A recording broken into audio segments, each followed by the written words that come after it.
Hello students, welcome back to my YouTube channel. आज हम जिस टॉपिक पर बात करेंगे वो है जैनिज्म लिटरेचर यानी कि प्रारंभिक जैन धर्म, जिसके अंतर्गत हम जैन धर्म के तीर्थंकरों की बात करेंगे और जैन अनुशासन की बात करेंगे। तो वीडियो को एंड तक ज़रूर देखें, लाइक और शेयर करें, चैनल को सब्सक्राइब करना ना भूलें। कमेंट सेक्शन में ज़रूर बताएं कि आपको वीडियो कैसा लगा है। तो चलिए वीडियो स्टार्ट करते हैं। वर्धमान महावीर और अन्य जैन तीर्थंकर का विवरण कुछ इस प्रकार से है।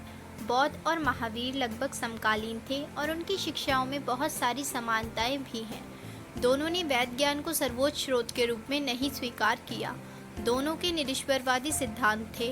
दोनों ने वैराग्य और मानवीय प्रयासों को मुक्ति के लिए महत्वपूर्ण माना और दोनों ने पुरुष और स्त्री के लिए संघ व्यवस्था की स्थापना की। यदि हम इसकी बात संक्षेप में करें तो हम देखेंगे कि बौद्ध और महावीर लगभग समकालीन थे और उनकी शिक्षाओं में भी बहुत सारी समानताएं थीं। दोनों ने ही वैद ज्ञान को नकारा था, स्वीकार नहीं किया। दोनों के सिद्धांत भी निरीश्वरवादी थे। दोनों ने वैराग्य और मानवीय प्रयासों को मुक्ति के लिए महत्वपूर्ण माना और दोनों ने ही पुरुष और महिलाओं के लिए अलग से संघ व्यवस्था की स्थापना भी की थी। जैन का अर्थ है किसी जिन का अनुगामी होना। जिन का शाब्दिक अर्थ विजेता है, किंतु यहाँ पर जिन का अभिप्राय एक ऐसे व्यक्ति से है जिसे अनंत ज्ञान की प्राप्ति हो चुकी है और जो दूसरों को मोक्ष की प्राप्ति का मार्ग बतलाता है। मोक्ष का अर्थ जीवन चक्र से मुक्ति है, जिनके लिए दूसरे शब्द तीर्थंकर का भी प्रयोग हुआ है। तीर्थंकर का शाब्दिक अर्थ घाट बनाने वाला है, अर्थात वह जो संसार के महासमुद्र से पार उतरने के लिए घाटों का निर्माण करता है। वर्धमान 24वें तीर्थंकर हुए, जिन्हें महावीर के नाम से भी जानते हैं। ऐसी मान्यता है कि सभी तीर्थंकरों ने एक ही सिद्धांत का प्रतिपादन किया। लगभग 300 सहस्राब्दी के दौरान जैन संघ दो हिस्सों में बंट गया, श्वेतांबर तथा दिगंबर संप्रदायों में। श्वेतांबरों और दिगंबरों के द्वारा वर्धमान महावीर के जीवन के पृथक पृथक संस्करण निर्गत किए गए।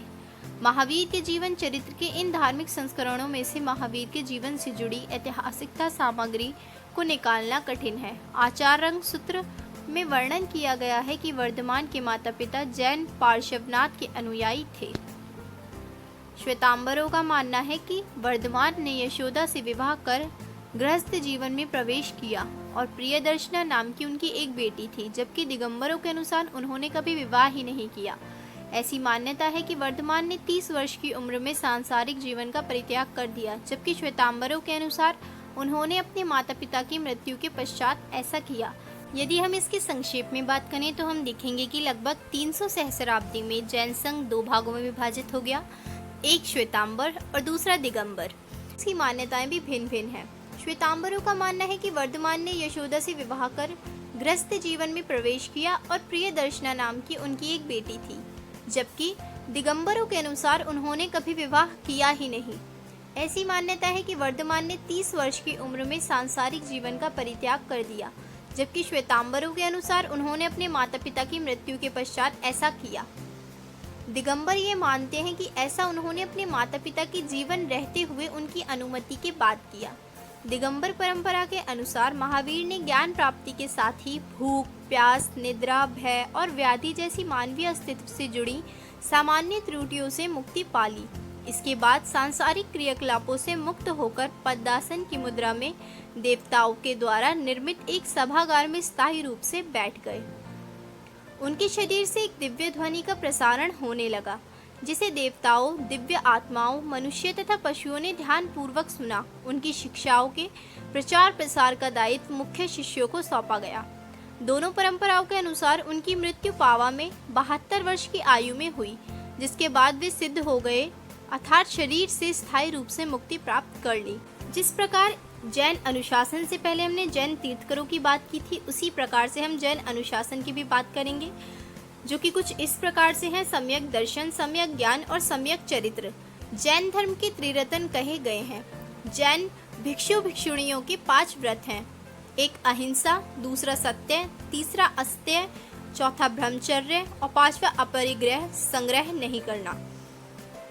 इन 5 महाव्रतों का उद्देश्य अंतः का परिष्करण है। अहिंसा जैन धर्म के केंद्र में है, जो भिक्षु और उपासक दोनों के लिए समान रूप से मान्य है। अहिंसा से जुड़ा जैन सिद्धांत जीवन के विभिन्न रूपों से जुड़ा हुआ है।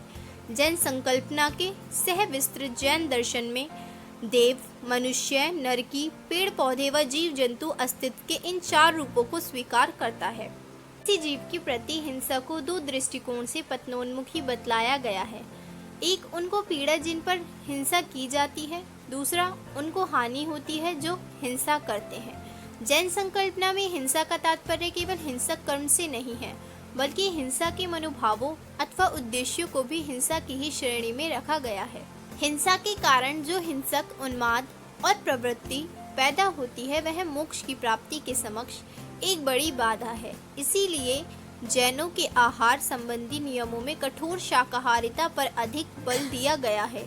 दिगंबर और श्वेतांबर मुनियों के बीच व्यापारिक दृष्टिकोण से बिल्कुल प्रत्यक्ष भेद उनके वस्त्र को लेकर ही है। दोनों संप्रदायों का मानना है कि महावीर एवं उनके प्रारंभिक अनुयायी निर्वस्त्र ही ब्राह्मण किया करते थे। दिगंबर उस परंपरा को कठोरता से मानते हैं। उनका कहना है कि मुनि को सभी प्रकार की संपत्तियों का त्याग कर देना चाहिए, वस्त्रों का भी। दूसरी ओर श्वेतांबरों के द्वारा सफेद वस्त्र धारण किए जाते हैं, क्योंकि उनका मानना है कि निर्वस्त्र रहने का प्रचलन अब अप्रासंगिक हो चुका है, इसलिए यह आवश्यक नहीं है। जैन दर्शन में जीवों के प्रति हिंसा की स्वीकार्य एवं अस्वीकार्य सीमाओं का निर्धारण किया गया, किंतु आखेट या पशुपालन जैसे व्यवसाय को पूर्ण रूप से वर्जित माना गया, जिसमें हिंसा अपरिहार्य है। जैन ग्रंथों में जिन 6 व्यवसायों को धार्मिक मान्यता दी गई है, यदि हम इसकी बात संक्षेप में करें तो हम देखेंगे कि जैन दर्शन में जीवों के प्रति हिंसा की स्वीकार्य और अस्वीकार्य सीमाओं को निर्धारण किया गया है, लेकिन संग्रह इकट्ठा करना और पशुपालन करने को एकदम वर्जित माना गया है, जिसमें हिंसा अपरिहार्य है। और वहीं जैन ग्रंथों में 6 व्यवसायों को धार्मिक मान्यता भी दी गई है, जिसमें से पहला असी, दूसरा मसी लेखन, तीसरा कृषि, चौथा विद्या, 5वां वाणिज्य और 6ठा शिल्प है। इनमें से असी और कृषि दोनों व्यवसायों को हेय दृष्टि से देखा गया है, यानी कि दोनों को अच्छा नहीं माना जाता। इनमें हिंसा की संभावना निहित है। जैन मान्यता में सबसे कम हिंसा का समावेश वाणिज्य में है, इसलिए आज भी जैनियों में वाणिज्य ही सबसे लोकप्रिय व्यवसाय है।